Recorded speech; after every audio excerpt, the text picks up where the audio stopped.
Illinois faces some big challenges. Today, we're about to hear a truly honest analysis of the problems we face. Equally as important, you'll also hear an in-depth discussion of some practical solutions. This is your radio source for stories, the insight, and the answers you won't hear anywhere else. Not in the media and not coming from Springfield. You're listening to Illinois Rising, presented by the Illinois Policy Institute. Now, here's your host, AM 560's Dan Proft. Good afternoon, Dan Proft, and joining me on this week's edition of Illinois Rising is Diana Rickert. She's the Vice President of Communications for the Illinois Policy Institute, illinoispolicy.org, and you can also check out Diana's writings monthly in the Chicago Tribune. She contributes an op-ed to the Tribune on a monthly basis. Diana, thanks so much for joining us today and this week. Yeah, I'm so excited to be here. I just got back from a national convention of free market think tanks in Grand Rapids, Michigan. And so I feel very optimistic and excited about what's going on. I met some great folks from the free market think tank in Nebraska who are dealing right now with the cronyism at their back door. And what's really interesting about what's happening here is we've seen all the headlines about companies leaving Illinois and going to Indiana, going to Wisconsin, going to any other state because they're getting lured away by a better business climate, a better economy, or a really generous tax package. This is probably one of the more notable times when someone is coming to Illinois and they're getting lured away, but unfortunately under the wrong circumstances. ConAgra from Omaha is relocating their headquarters from Nebraska to Chicago, and supposedly they're getting a pretty sweet tax package in order to come here. Yeah, and not only may Nebraska be upset about this, Naperville is also upset about it because this is what we have when you play this game. You have ConAgra that's cutting 1,500 jobs. They announced they're going to locate 700 jobs downtown Chicago, but they have 400 jobs that were in Naperville that are going away. And so you have a little bit of internecine strife between Grant Worley, who's a state rep representing Naperville, a Republican, and our Republican governor, Bruce Rauner. He likes the EDGE tax credit except when it's used against him. And so before we bring in our friend from the Platt Institute in Omaha to talk more about this, Illinois Policy Institute has done some work on the EDGE tax credit, highlighting some of the problems with the state government kind of being in the business of picking winners and losers when it comes to tax policy. Yeah, well, the EDGE program is basically this tax credit that Illinois government's been handing out to entice businesses to start jobs, which we've always been opposed to. Our Illinois Policy Institute's always proposed shutting down the entire state agency that operates this program.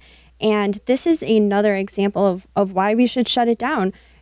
This program is supposed to award tax incentives, which is basically just shifting your tax burden onto somebody else, tax incentives to companies for starting jobs. But instead, what they've been doing all these years is just bending the rules, not following the law, and giving people tax incentives for, quote unquote, maintaining jobs, not having fewer jobs, which is illegal. Well, and also, doesn't this end up blurring the lines of distinction between Republicans and Democrats? Because what did Pat Quinn do, our previous governor, when it came to raising the state income and corporate income tax, except for the CBRE, the Chicago CBOE, Chicago Options Exchanges, except for Motorola Mobility, except for Sears, carve-outs, reduced tax rates for certain companies because nobody wants to be the governor when big companies leave the state because it makes headlines. But the small business entrepreneur capitalist not getting any tax relief. Isn't this a different version of the same thing?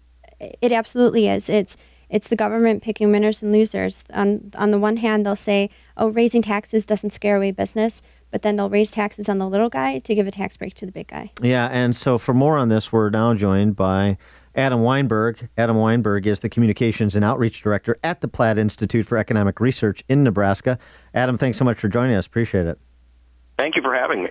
So with this ConAgra move, is Pete Ricketts going to kick Bruce Rauner off his Christmas card list? Well, it's actually a very difficult time for a lot of people in Nebraska, and I think folks are still dealing with the shock of it.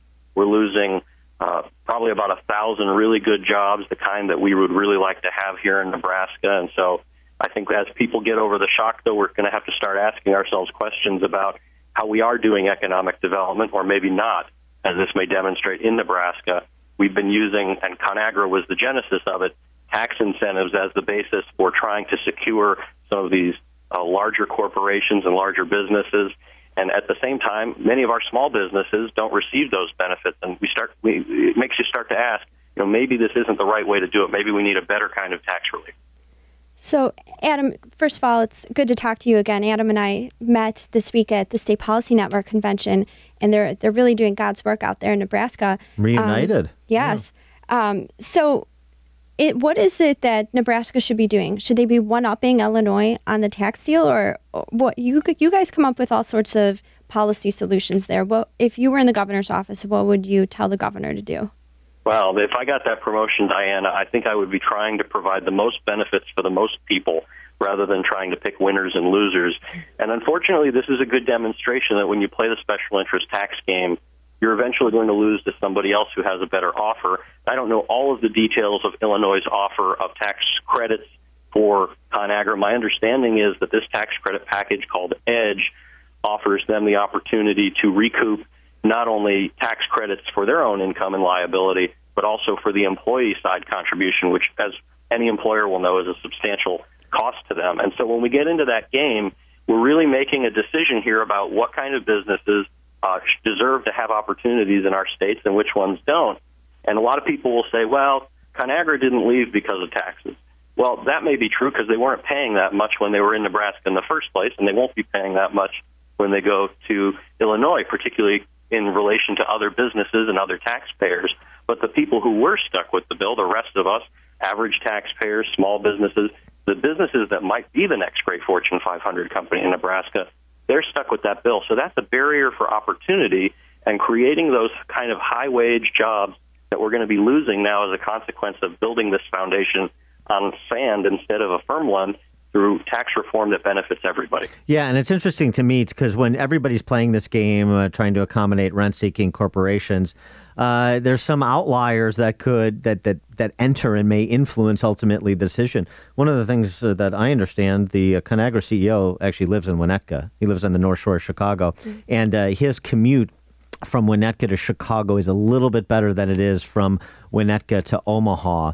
And that's right. And so, that certainly has something to do. If all else being equal, if everybody's going to, run at me and give me essentially the same incentive package, then I'll just make it a matter of my personal convenience. Right, and some people are saying that this may have more to do with the personal decisions of the CEO than it may have to do with any particular political or taxation implications. And I think there's a dimension to that, but we shouldn't ignore the fact that for all of these years, decades now, ConAgra was headquartered in Omaha, where there were other taxpayers who were being disadvantaged with the tax policies. And as a consequence, there are economic opportunities that we will never know about, that will never be created because we've been applying an unfair tax burden to all of the other enterprises and taxpayers in Nebraska. So I think we really do have to look, and whether it's Nebraska or any other state, at whether we get the sustained economic growth through picking winners and losers, or whether we should really look at the decisions we make on taxation. If we made the field level and fair for everybody, wouldn't that create more? Wouldn't we be able to see more potential unleashed than if we were just saying, hey, let's pick this business or that business? Because one thing that we do know that affected ConAgra is that their product lines aren't working as well as they used to as far as being a great opportunity in selling to the public. Now, in the Weinberg household, I'm a big fan of the Hebrew National hot dogs. My wife's guilty pleasure is the banquet chicken pot pies that they make. But the reality is not everybody else feels that way. And so you're not going to find a lot of ConAgra products at Whole Foods. You're not going to find them at Trader Joe's.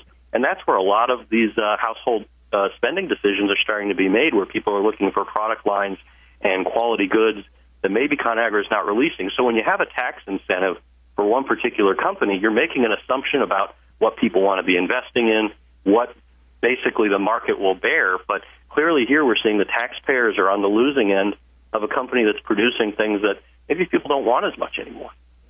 Now, Adam, it would seem to me you guys have a huge opportunity to point at this and say, okay, guys, we gave ConAgra tax incentives, and now they're running to Illinois.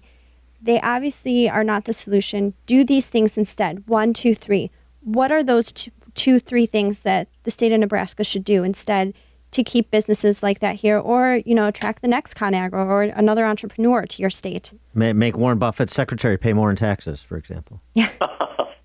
Well, I think overall we've got to look at broad-based tax reform that involves every kind of taxpayer in Nebraska. We have a serious issue in our state of an urban-rural divide where some folks pay more property taxes, some folks pay more income taxes, and so people can't come to a decision about which of these burdens should be reduced. And what we would say is, from an economic standpoint, you want to reduce both of those burdens. Even if it's going to be marginally, we would much rather have broad-based, shared opportunity in our state where everyone has a better opportunity to provide more for their families and businesses, rather than picking winners and losers. Because when we do that, we destroy opportunities, and we'll never really know what could have happened if we had given that chance to a small business owner, or we had given a wage-earning employee the chance to make a little more so that they could go out and start their own business.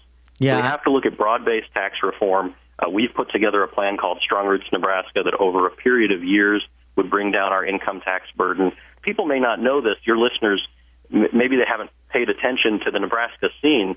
A lot of people have said, well, they moved to Illinois, they're scratching their head. Illinois is not known for being a very low-tax state, but neither is, frankly, Nebraska. We have the 15th highest marginal income tax rate in the country. Two of our neighbors have no income tax at all. So from a competitive basis, you tell me if that makes sense. We also have some of the highest property taxes in the country. We have the 7th highest average rate for homeowners in the entire country, and agriculture pays very high property taxes as well. So these are things that our state has to begin to address. It won't happen overnight because we have to make serious choices about what kind of spending decisions we want to make. But if we want to create more opportunities and reduce those barriers to entry for those new enterprises who can create the next great Fortune 500 company in Nebraska, we have to look at the tax burden for everybody. That's an important point. I'm glad you made it, because it's not like ConAgra's fleeing a low-tax state to a high-tax state, or a high-tax state to a high-tax state. The other thing to this idea, rather than picking winners and losers, predictable, stable policy environment. That's what businesses ultimately want that are thinking long-term.